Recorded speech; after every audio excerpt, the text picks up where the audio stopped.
Well, there's some allegations that you've made some online posts to the Prime Minister of Canada. Do you have anything to say about that?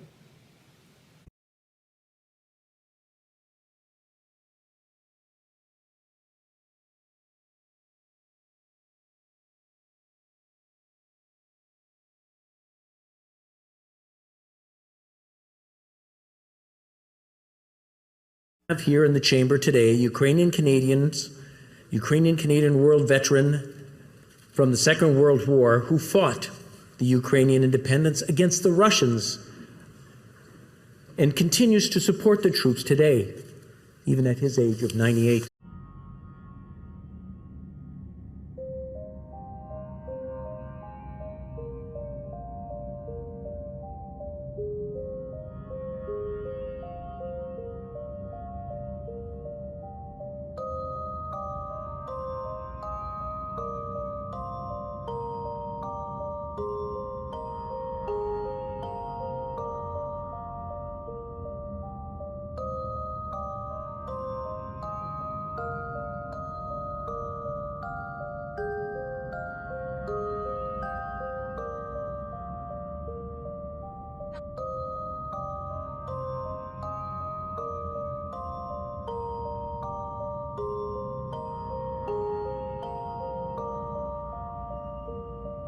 Okay.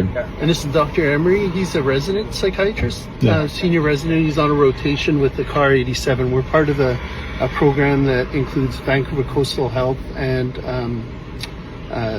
the Vancouver Police. Okay? Mm-hmm. And what we do is we go to people when there's different reasons that come up. Every case is a little different, and we go to people to see them where they are. Especially if there's been issues with trying to find them and talk to them. So in your case, I think you were certified under the Mental Health Act just, I don't know how long ago, but like maybe 3 weeks ago or 4 weeks ago. Were you aware of that? Dr. Taylor saw you in a cafe. She didn't certify you. I think you filmed part of it.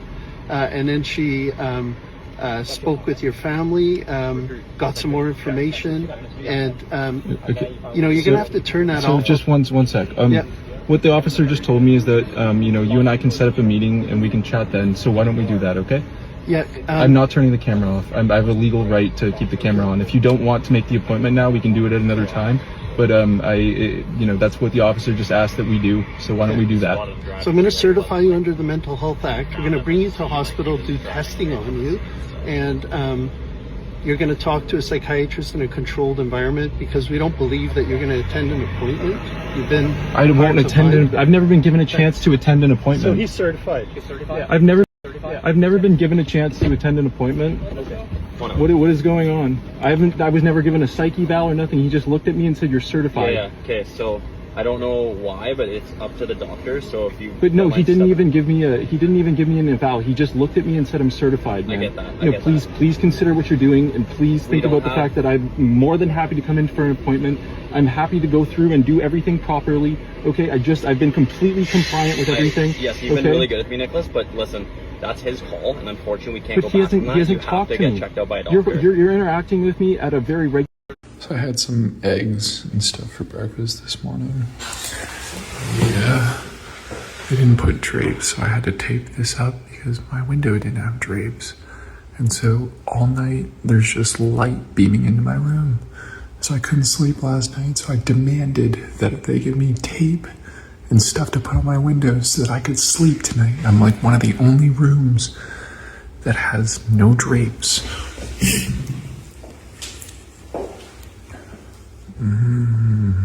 Shangri-La, baby. Ontario man dies of MAID after being assessed outside Tim Hortons. It gets even more weird.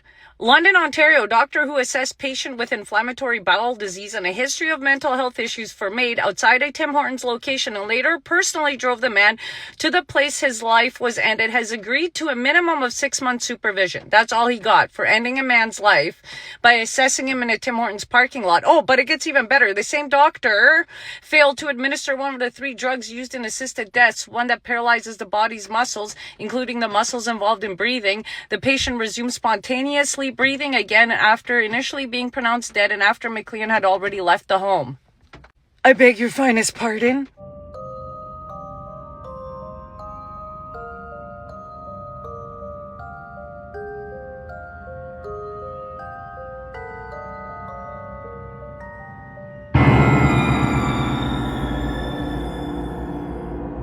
The Secret Services still decide what the people are supposed to think and believe.